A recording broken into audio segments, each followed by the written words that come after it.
The following program is being brought to you on the Voice America Business Channel. For more information about our network and to check out additional show hosts and topics of interest, please visit voiceamericabusiness.com. The Voice America Talk Radio Network is the worldwide leader in live Internet talk radio. Visit voiceamerica.com.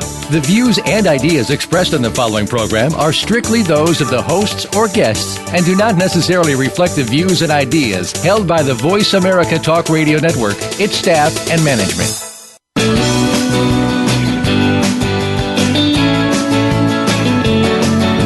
In the past few years, we've heard the term free agents and been told we would all need to become one in order to succeed.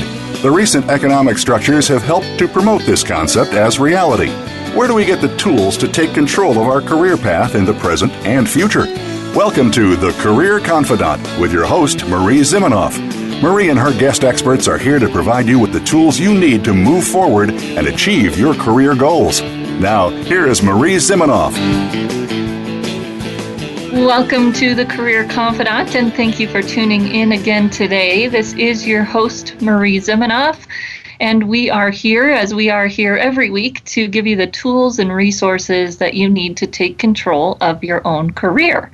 And a big part of your career management, of course, these days, is your career communications. So whether it's a resume or a professional bio, LinkedIn profile, all of those wonderful pieces that you need to have together to promote yourself, whether it's for a promotion, to move out into a new company, or even to get hired as a consultant or a business owner, we have to have something in writing about ourselves.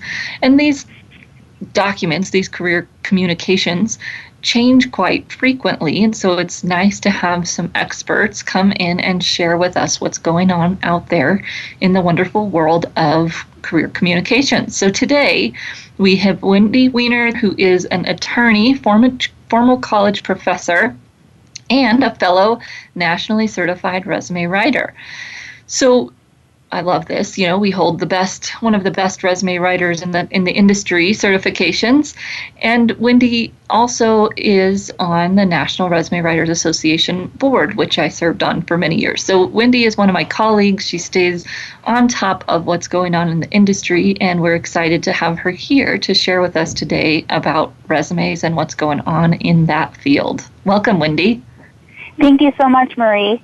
It's great to have you. So I know that you work with a lot of different industries, and one of the things that we know as resume writers is that different industries require different strategies. Tell me a little bit about what you've found in your work in terms of how that's true. It is very true. In fact, each industry requires often a different approach and strategy. For example, sales and marketing executives and finance executives are always going to want to have measurable goals within their resume.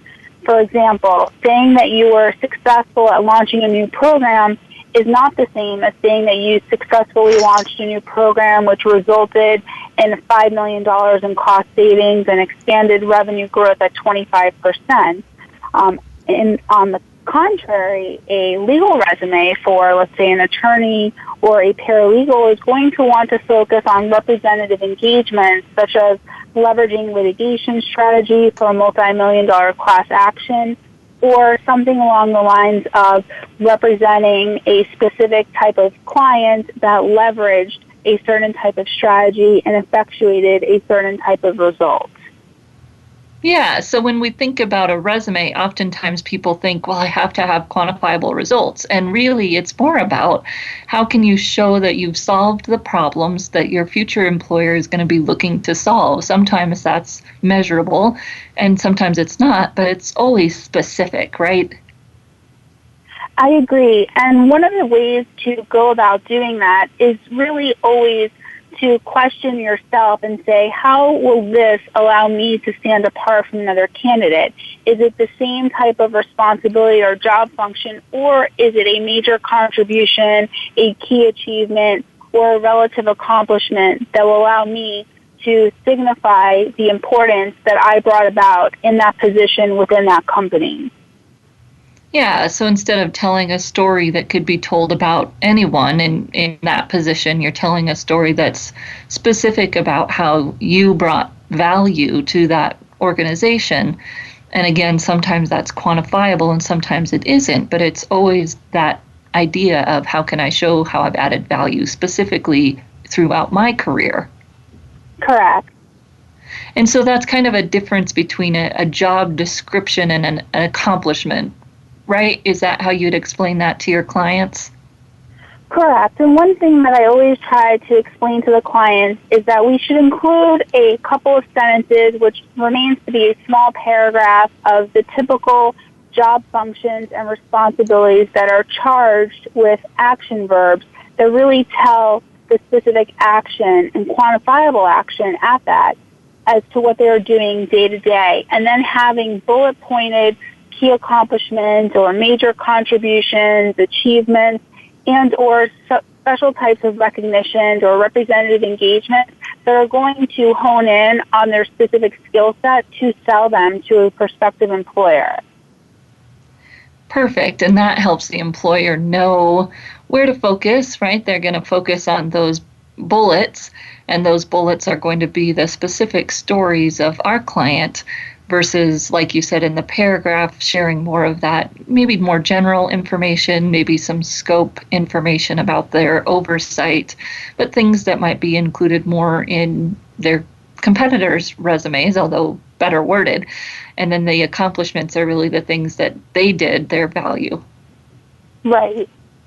And people, when they go to write or think about their accomplishments, I know that, my clients often struggle and they'll say, I just did my job. I didn't necessarily achieve anything or make anything huge, a huge success story. And so how do you help your clients track those accomplishments or achievements? How should a professional out there who's thinking about making a change make sure that they're keeping track of those stories so that they can write a good resume? Well, Marie, I actually recommend a number of things. One of the first most important things that I actually recommend to my clients is to always hold on to their performance evaluations if they can get them in writing. Now, some companies do provide performance evaluations for mid-year and end of the year, and they do provide copies to the candidates, meaning the candidates who are employed there. And then there are some companies that obviously don't. So there's two different scenarios. If you get your performance evaluations in writing, always get a copy of them and keep it in a file folder at home, never at the office, because obviously for confidentiality purposes. The other scenario is, and now that we are in a day and age where everything is communicated in writing over email, when you are rewarded or you receive an accolade or you receive some type of praise in writing, you always want to print that out and keep that record for your personnel file. And the reason for that is because you never know what someone else said about you in writing that can be utilized as a quote in your resume to help you stand apart. Or perhaps you received praise or an accolade for a project that you were the key managing person for. So it's a way to enhance your portfolio, but always keep a separate running list of the types of projects that you've been assigned to, types of leadership skills, types of situations that you've been placed in that will allow you to stand apart. The best way that I can explain this is if you take a lawyer, for example. It's a common task for lawyers to draft pleadings, motions, respond to discovery, conduct depositions, and attend hearings. But a great way to diversify your portfolio is to leverage your skill set beyond the typical day-to-day functions, such as, for example, I would say, conducted the deposition of a lead expert witness in a suit for $35 million in negligence benefits. Those types of things are scenarios that are going to allow you to stand apart. So it's always great to have that running list and hold on to it in a separate file folder that you keep at home where it's safe and secure.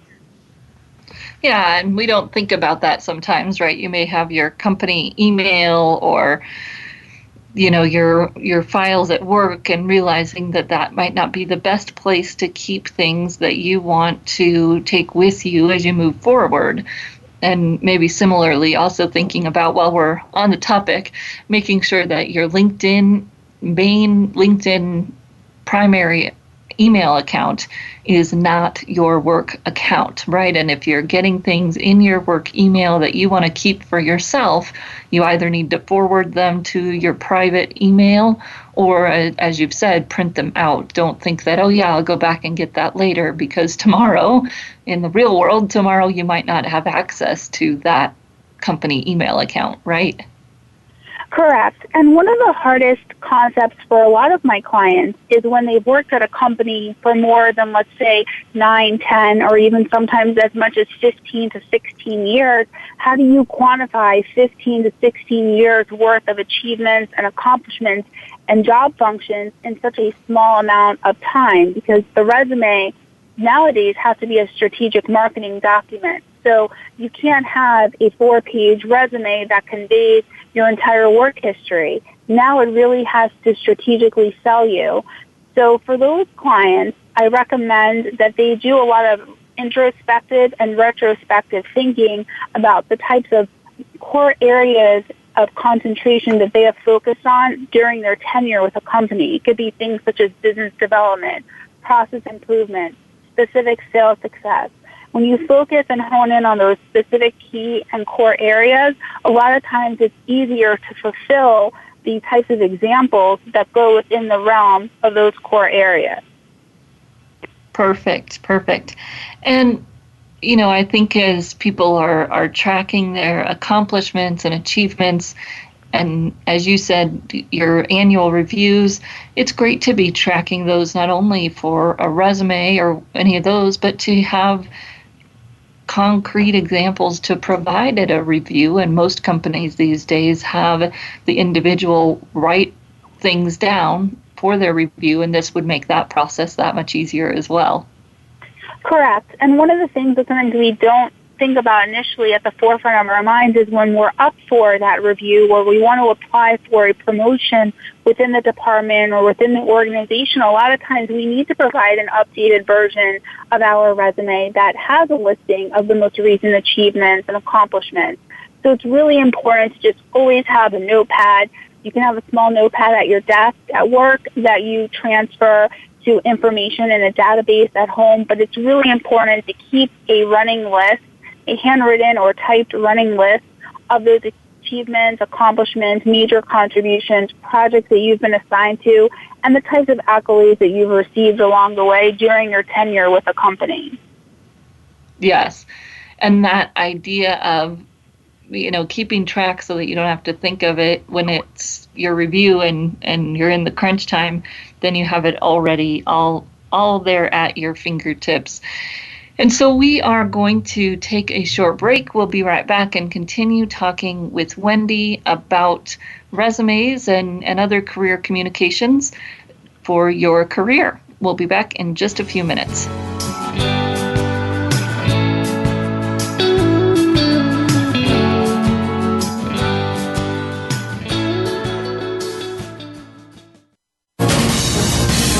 Voice America Business Network, the bottom line in business. You know that the career landscape has changed and that you need to be proactive about managing your career. You can have the foresight, skills, and confidence you need to take charge of your career and seize opportunities. A strategic advantage and career expert, Marie Zimenoff has helped thousands of leaders like you get focused, get found, and get hired.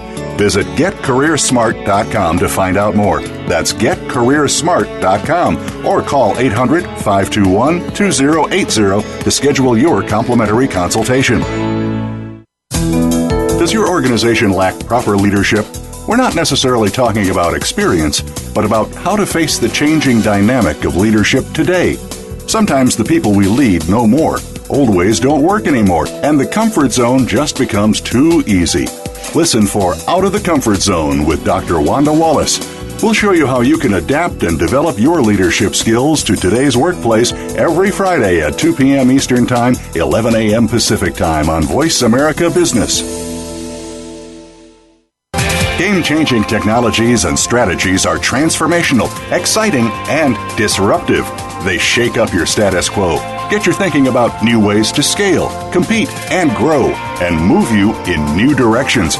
You're invited to take your coffee break with Game Changers on Tuesdays at 7 a.m. Pacific, 10 a.m. Eastern Time for our special series on the digital world.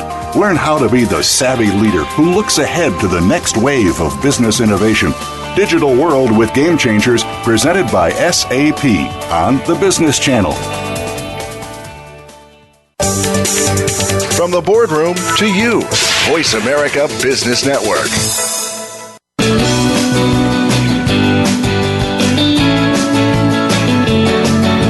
You are tuned in to The Career Confidant with Marie Zimenoff. If you have a question or comment for Marie or her guest today, please call 1-866-472-5790. That's 1-866-472-5790. You may also send an email to marie@astrategicadvantage.com. Now, back to The Career Confidant.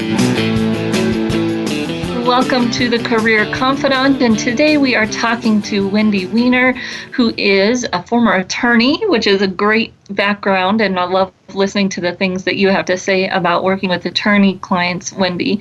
And we've been talking about resumes and specifically about tracking your accomplishments and achievements while you're working, right? Why wait until you need a resume and you're in crunch time and you call your resume writer and they say, well, tell me what you've achieved. And you said, well, I don't know. So a great time to track those achievements is when they actually happen. Other nice thing about that is if you're going to use that resume for an internal position, which we've been talking about a little bit, people always say, oh, I don't want to overstate it. Well, if you've written down those stories, you'll have the facts and you won't have to feel like you're embellishing because you wrote it down, you have the exact numbers or details and can tell those with authority that this was what really happened and not worry about what someone else's perception of that might be as much. So when we're thinking about this resume, and this seems like kind of a small issue, and it's very impactful visually, is the font. So resume fonts and fonts in general seem to be a very hot topic today. If you've paid attention to Google and Google's new logo, which is a very kind of old school font that many articles would talk about not using, it's very interesting, this new maybe fascination that we have with fonts.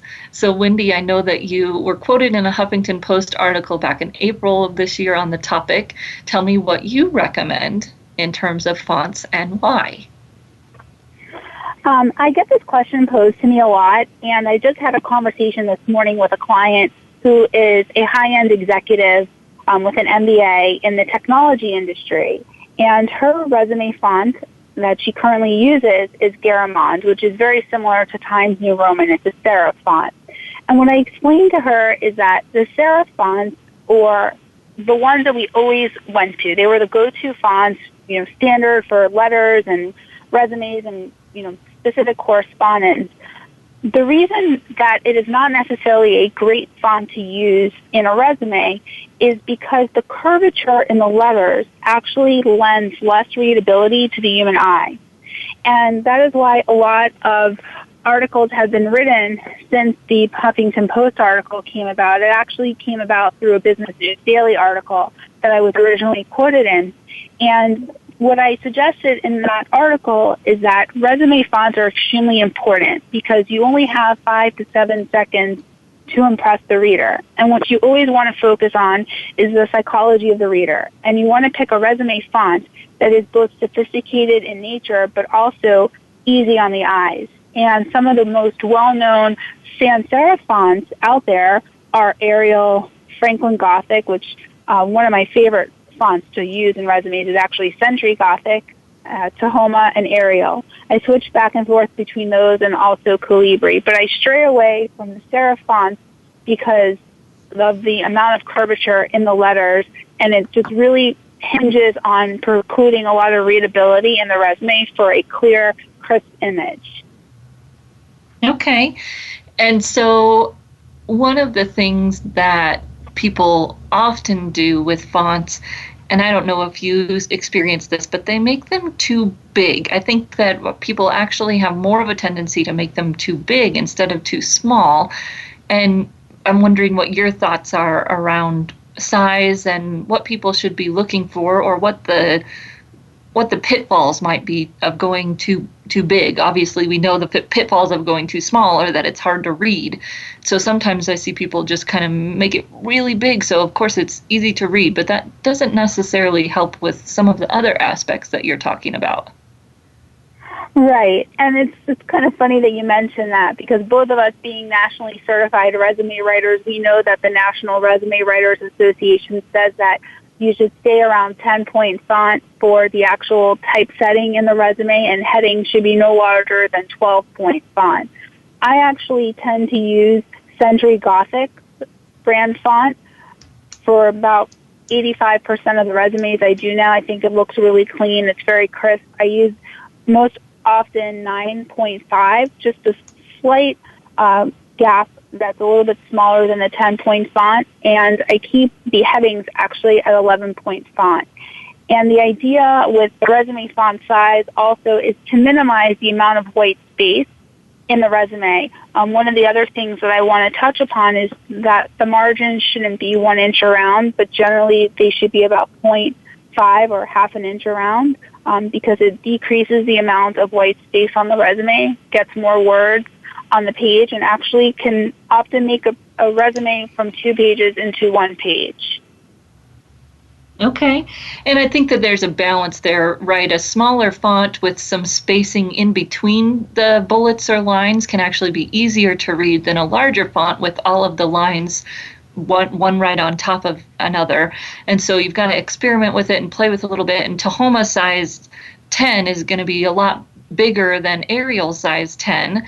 And so you also have to look at just how does it look when you print it out. And of course, the downside to having a too large of a font is that you look more elementary, right? It doesn't look sophisticated when your font gets to a certain size. Obviously, it takes up more room on the page, and that can be a good thing or a bad thing depending on how much content you have, but it just looks less sophisticated. That can work for lower level people, but if you're a C-level person, a large font making you look less sophisticated probably isn't going to help you. And of course, for readability, some white space, I'm not a huge fan of it has to be on 1 page. It's how readable and scannable is it? And Wendy, I think you would say the same thing, right? We don't want 4 pages, 2 pages is plenty. And if 1 page looks crammed, it's probably not going to be that effective. So everybody's got to make that decision based on the relevant content that they want to include. A nice, clean font, good white space, but definitely not wasting the white space on the edge of the page. Use that white space on the page to help draw the eye where you want it to go.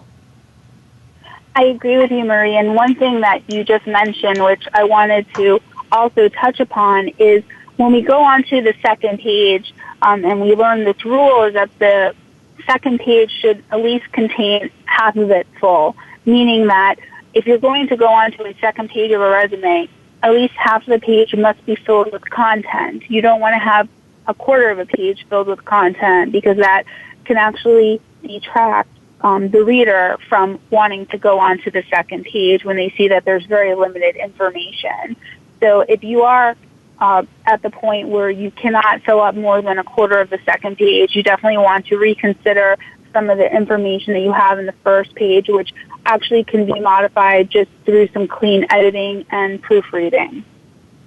Yeah, and oftentimes through formatting. We have all these options and fun things that us resume writers like to play around with that most candidates don't necessarily love to play around with. But if you're doing your own resume, those are definitely things you want to think about. Doesn't do you any good to send something that's hard to read, doesn't give the right first impression.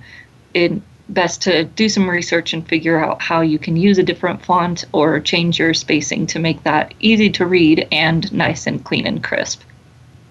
So we've been talking about kind of these best practices, but I'm guessing that different regions of our country, and especially internationally, prefer different styles of resumes. Tell me a little bit what you found in terms of geographics and that implication for resumes. Well, what I found is that when I work with a lot of clients who are in the Midwest, they tend to have, at times, a more conservative approach to how they want their resume to look, whereas if the client is in a major metropolitan city such as San Diego or San Francisco or LA or even New York or Miami, they can actually play with the resume fonts a little bit more. They can add more graphics. Certain things are more acceptable. And I also believe that I've become very intuitive with my clients, and when they're in specific industries and levels of professional, meaning whether they're at the beginning of their career or they are in a more expanded area of their career, they actually can have different styles of a resume. For example, I recently worked with a father-son duo. The son is a college student applying for a summer internship, and the father is a vice president executive at a bank. And I used two very different templates on their resumes because the son, being fresh out of school almost and needing a internship that will allow him to leverage his skill set to get him hopefully in the door with a full-time permanent position upon graduation, we had to use a more minimalistic type of design for his resume because we want to err on the caution of being much more conservative as far as the types of companies he's applying to, whereas the dad, being an executive, we have a lot more leeway since he already has an expansive portion of his career fulfilled. Yeah, and so people think about that as well, that the resume look you choose is based on the level you are at, as well as the types of companies you're targeting. You know, no matter what your level, if you're targeting a really conservative company, it probably makes sense to be more conservative with your design. If you're targeting a more hip and fresh kind of company, you can have more design to your resume. And then, of course, how you're applying has to factor in there. Are you applying online where there's going to be screening systems involved, or are you sending it to an HR person where you would have a little bit more ability to have design and some of those things in the resume? So kind of one final thought here before we say goodbye. It's gone fast, Wendy. Give us your top 2 or 3, well, I guess your top tip on LinkedIn. How is LinkedIn different than what we've been talking about with these resumes?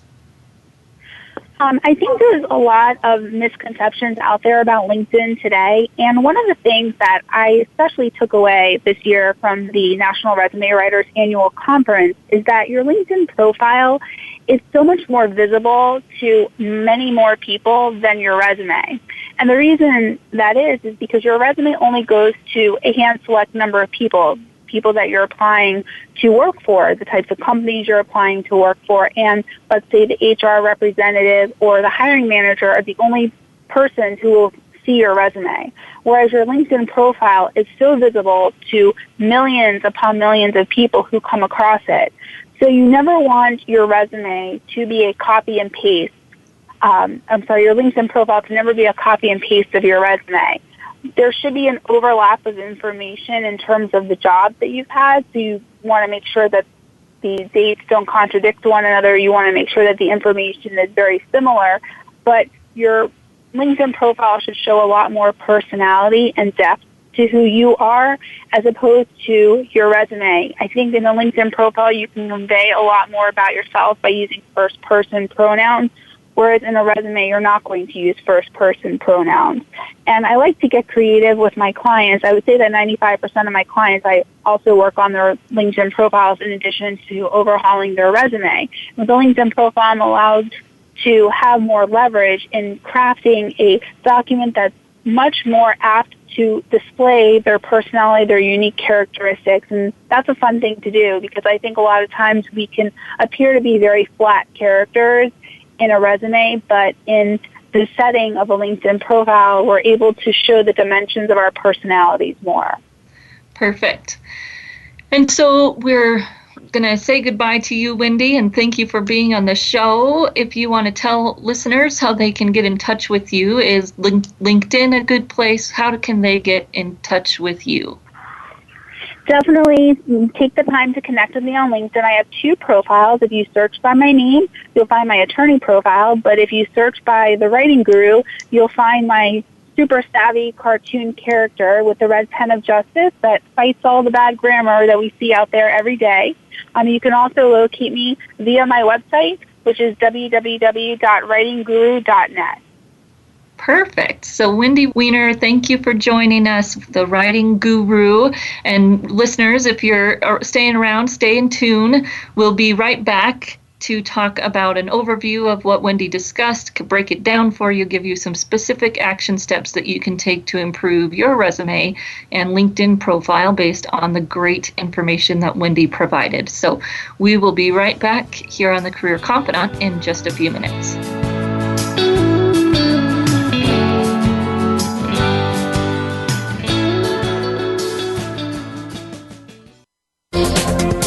The business community's first choice in Internet Talk Radio. Voice America Business Network.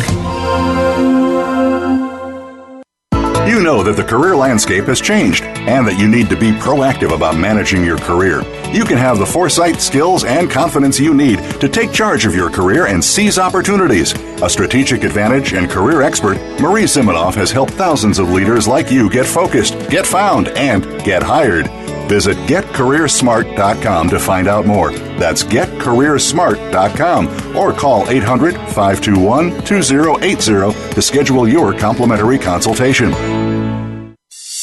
You've heard of good things coming in packages.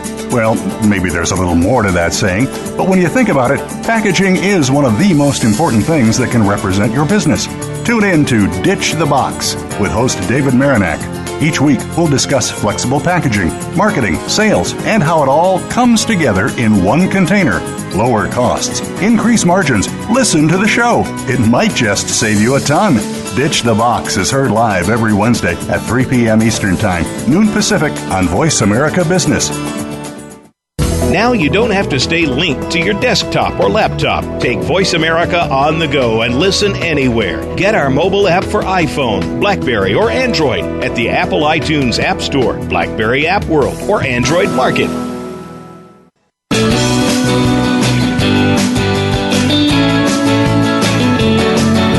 You are tuned in to The Career Confidant with Marie Zimenoff. If you have a question or comment for Marie or her guest today, please call 1-866-472-5790. That's 1-866-472-5790. You may also send an email to marie@astrategicadvantage.com. Now, back to The Career Confidant. Well, hello and welcome back to The Career Confidant. Today we've been talking with Wendy Weiner about resumes. What a wonderful topic, and people often, wonder if they're dying, are they dead? No, you'll still need one, especially when you actually apply to a position. And we talked a little bit about LinkedIn, because of course the resume may not be the first thing someone sees about you. So this thing about resumes, and I always find it interesting, and people always get frustrated, and they say, Marie, I've asked 10 different resume experts and they all have a different opinion. And the response is just that. Yes, that is an opinion. There are some best practices. So Wendy and I were talking about white space and font size, and a lot of that is still in some ways opinion and in some ways strategy, right? Realizing that when you print something off and you look at it, or even if you look at it on the computer, if it's too large of a font, it's actually not any easier to read, and it can make you look lower level. Exactly what font size and what font you use, most of those things are going to be opinion. Obviously, Wendy having a great point about readability. If your font is hard to read, as are some of the sans serifs fonts, that can be problematic, although I don't think they're all necessarily hard to read, Times New Roman being very widely used. Most of the funny things that happen out there in the wide world of writing, not just resume writing, are these arguments we get into about, of course, what exact fonts we should use. And the truth is that fonts have a distinctive look, which can be helpful. Using Times New Roman and Arial used to be taboo because they were overused. Well, then nobody used them for years, and so now I'm not sure that's quite so true. And so you want to think about that font. Is it easy to read? Definitely don't want to use anything that's not standard. And how is the size? Does it work for you? And making sure it's easy to read and skim, right? As Wendy pointed out, you have 5 to 7 seconds to catch somebody's attention. So that means that your document needs to be easy to get through quickly, which means we have to have some kind of white space in there helping the person move through the page. Interestingly enough, the same thing is true on LinkedIn. Of course, on LinkedIn, you don't have to worry about font or size. You only get one, right? LinkedIn decides that.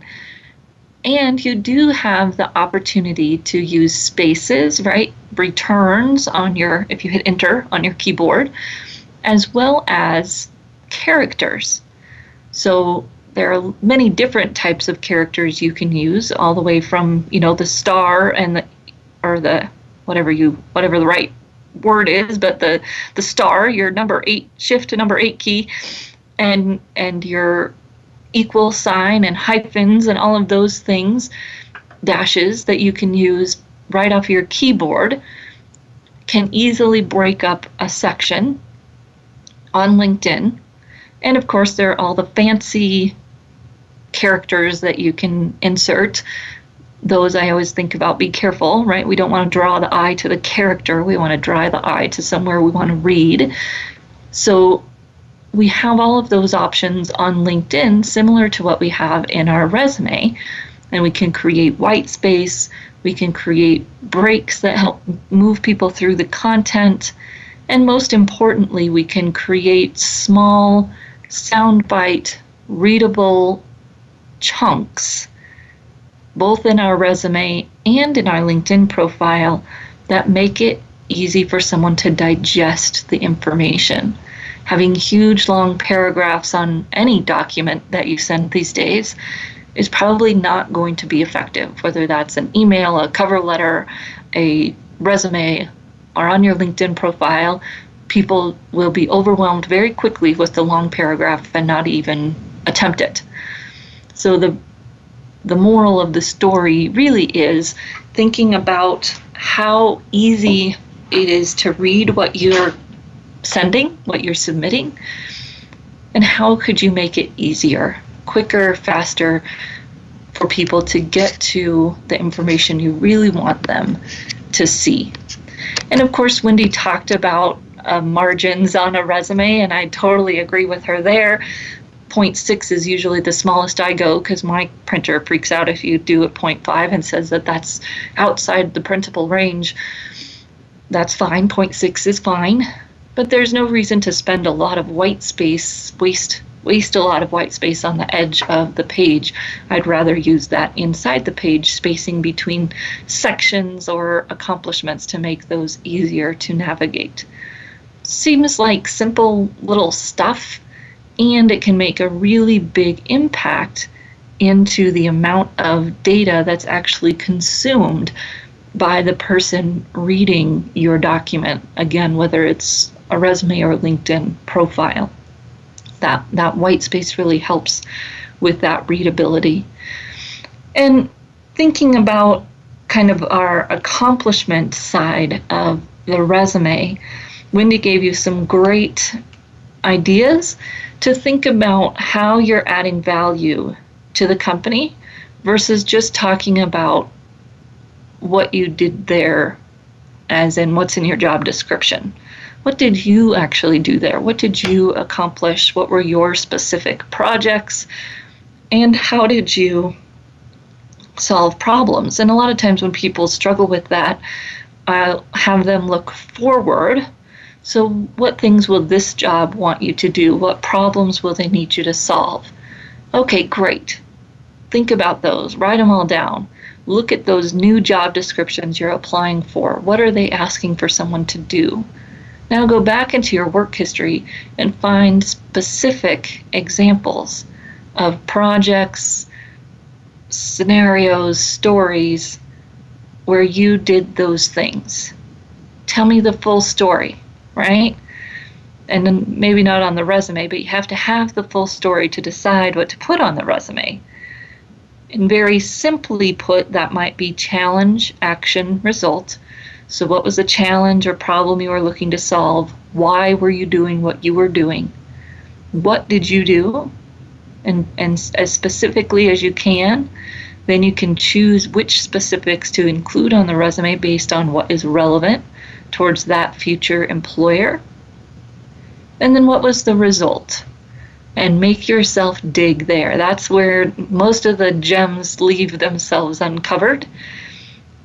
What did it mean for the customers, for the company, for your teammates, for your boss? Go through the impact of whatever that project was on everyone you can think of. And don't be afraid or overly afraid of being specific. If you're in marketing and you don't feel comfortable saying that this project resulted in X, Y, or Z sales, could you say contributed to, laid the foundation for, whatever wording might feel comfortable? But when you leave out that result simply because you don't feel like you can claim full responsibility for it, which, no one individually within a company claims full responsibility for most things, but it's including that result of some kind that is very important to standing out, to showing your business aptitude, business savvy, and knowledge of how the business overall is impacted by your individual contributions. A very important dot to connect and to show an employer that you know how to connect those dots. One of my favorite story structures comes from Susan Whitcomb, who teaches the SMART acronym instead of CAR. And so she talks about a situation with metrics. So if you had a project or a challenge that you were working on, what was the situation and what were the metrics that you were trying to achieve? Maybe there was a goal that your business had set, as most do when they start out for a project. What were those metrics? What did that look like? How did it compare to the metrics from before? Then, of course, you've got your actions and your results, which should reflect back to those metrics that were set at the beginning. And this T of the SMART story that Susan teaches is tying it back to the skill set that you want to be displaying through that story, or to that employer's need. So as Wendy talked about, you might want to be displaying a certain skill set, maybe business development. So as you're telling me this story and you talk about the situation, the metrics, the action and result, then tie it back with some kind of business development theme. How did it show your business development skills? Being able to kind of connect those dots for an employer can be very important. And of course, as we're talking about these stories, you're thinking, this sounds a lot like interview preparation, not necessarily resumes. And you're going to have the same stories in some ways on both. They'll be short and snappy on your resume and not include a whole bunch of detail. So then when you're in the interview, you can expand further. Of course, you'll have lots of stories, hopefully, and you can choose which ones to expand or to share on your LinkedIn profile that might be different than what you have in your resume. And some will be the same, so that people get a little bit different flavor when they look at both, not the exact same data. So we're going to take a short break. We'll come back in just a few minutes, I guess, and finish up talking about resumes and LinkedIn profiles and a few concrete steps you can take to make yours better and more effective to get where you want to go in your career. We'll be right back.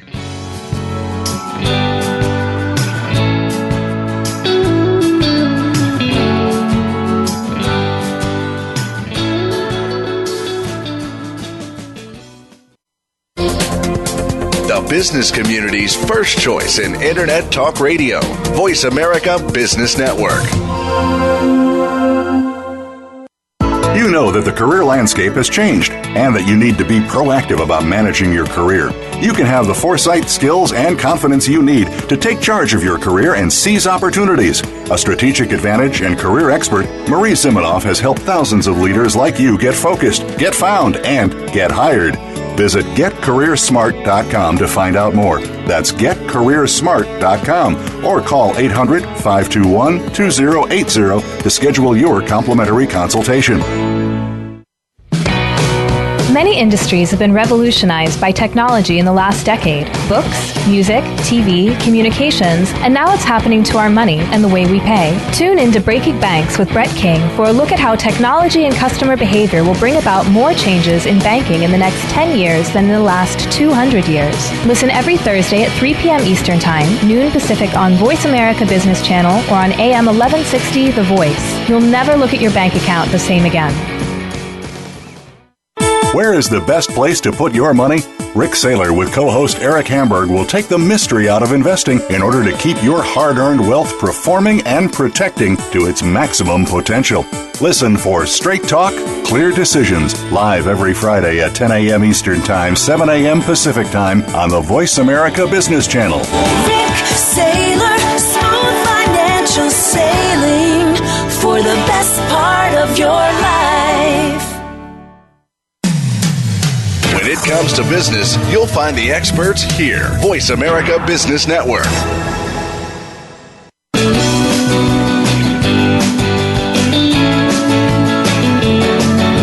You are tuned in to The Career Confidant with Marie Zimenoff. If you have a question or comment for Marie or her guest today, please call 1-866-472-5790. That's 1-866-472-5790. You may also send an email to marie@astrategicadvantage.com. Now, back to The Career Confidant. Welcome back to the Career Confidant, and we're finishing up our conversation about LinkedIn and resumes. Had a great chat with Wendy Weiner, who is from The Writing Guru. If you enjoyed her conversation, feel free to connect with her. And we talked about accomplishments and the importance really of keeping your own accomplishment file. And this is an action step I would urge you to take today. If you're looking for work, even if you're not even thinking about looking for work, although something tells me if you're listening to this podcast, you probably are, start today. Write it down. Write down those challenge, action, result stories as they happen. It will help you in your review. It will help you in your resume. And if you don't have those details written down, it becomes a lot more onerous to write your resume.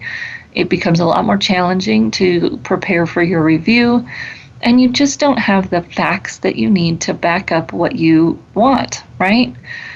And as you grow in your career, I find that a lot of times people have great accomplishments about one section and maybe not about others, and that can be challenging. When you look at your resume and you see, I really haven't kept track of my accomplishments for the last 5 years. Well, then it looks like you haven't done much in the last 5 years. You got all these great stories from 10 years ago, and that's not a great marketing campaign, right? I haven't done much for the last 5 years. And it's probably not true. You just have had a gap in what you've been tracking. So track now. Track for the last 5 years. Go back and start thinking about those stories. Write one a week. Do whatever you need to do so that you can feel confident moving forward to be able to quickly communicate what you've done. I think that this is a challenge for most of us. We have a challenge with promoting ourselves. I very rarely meet too many people who are great at promoting themselves. And a lot of it is because we don't think of it, we don't have a pattern of writing down the facts. And so then when we're asked to promote ourselves, it gets very fluffy because we don't have any facts. And the best thing you can do, of course, is to be visible when you're achieving these things. The second best thing you can do is to write them down so that you have factual specific information that you can share when someone asks you, what have your accomplishments been for the last year? That will make that process so much more smooth than you trying to figure out all of that information in a day before your annual review. Of course, Wendy shared great insight, as a lawyer would do, to make sure that you're doing that in your own space, not at work. You might write the story at work right after you get done with a project, and that's probably fine. It serves the company for you to document that in some way. But don't save it on your work computer. Don't put it in your hard copy work files. At any moment, really, in the real world, you could lose access to that information. Send it to your personal email, write it down and take it home, save it on a USB drive, whatever it is that you need to do to have it in your personal possession, not in the business's possession. Of course, you copy and paste or whatever you need to do to be actually keeping your records for your annual review and how you might need them there. So if you're thinking about keeping these stories and being able to share what you've done, the one thing that I see come up when I'm talking with candidates about this issue is once you have the facts, let them stand for themselves. I think sometimes we have the tendency to oversell or to over promote or feel like we really have to prove something to somebody. And there's a fine line there between promoting yourself, telling the story, having good stories to tell, being prepared, and feeling like you have something to prove, right? And there's a little bit of a different feel there. And we just want to be able to have the facts, tell the story, and let our successes and our skill sets shine for themselves in a very confident way. No need to feel like you've got something to prove, right? You've got great stories, you have great accomplishments. Now you've written them down, you've gone through and practiced them or put them in a nice, concise way on your resume, and they can speak for themselves. If you are playing around with the format of your resume, please make sure you're looking at a reliable source for samples. The National Resume Writers Association is a great directory to look at samples from your nationally certified resume writers. The Resume Writing Academy and their Academy certified resume writers. So Resume Writing Academy is also a great place to go look at people in that directory. What type of samples do they have on their website? Be careful of popular media websites, right? Your ask.com, Yahoo, and even what you might find on Google. Not always the best and most up-to-date content, and can get yourself into trouble there. I do have an ebook on my website, How to Write Your Executive Resume. You're welcome to go there if you have interest in an ebook, and there may be ebooks on other websites of those other organizations that I've listed, the Resume Writing Academy and Nationally Certified Resume Writers. And don't be surprised if you're working with a writer or want to work with a writer and they send you a sample that is way different than what you are aiming for. That's just smart business, right? And we'll send you a sample, let you see our type of work, but we're not going to give you your answers for free. Now, thinking about where else you might be able to go for resume help. Of course, you do usually in your location, especially here in the U.S., have some kind of job center, workforce center, one-stop center, nonprofit that does some kind of resume services, at least some kind of instruction around resume writing so that you can get some of the best practices. There's also a free webinar on the Resume Writing Academy website.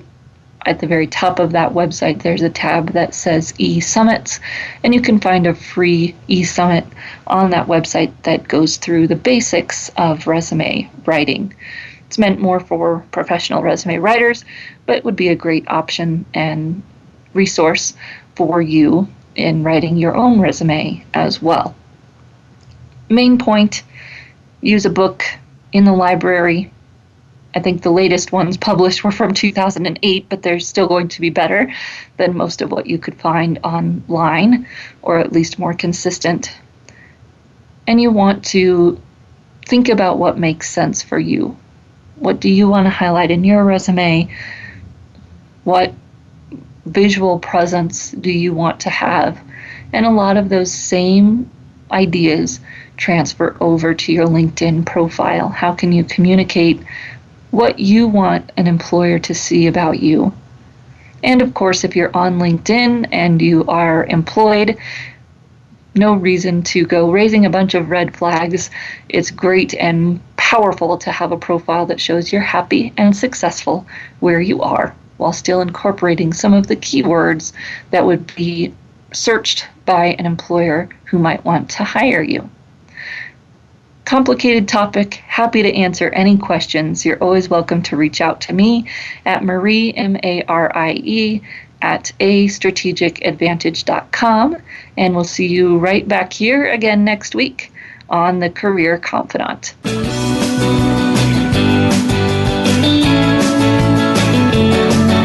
Thank you for listening to The Career Confidant. Marie Zimenoff will return again with another terrific guest next Monday at 6 p.m. Eastern Time, 3 p.m. Pacific on the Voice America Business Channel. Be sure to join us then.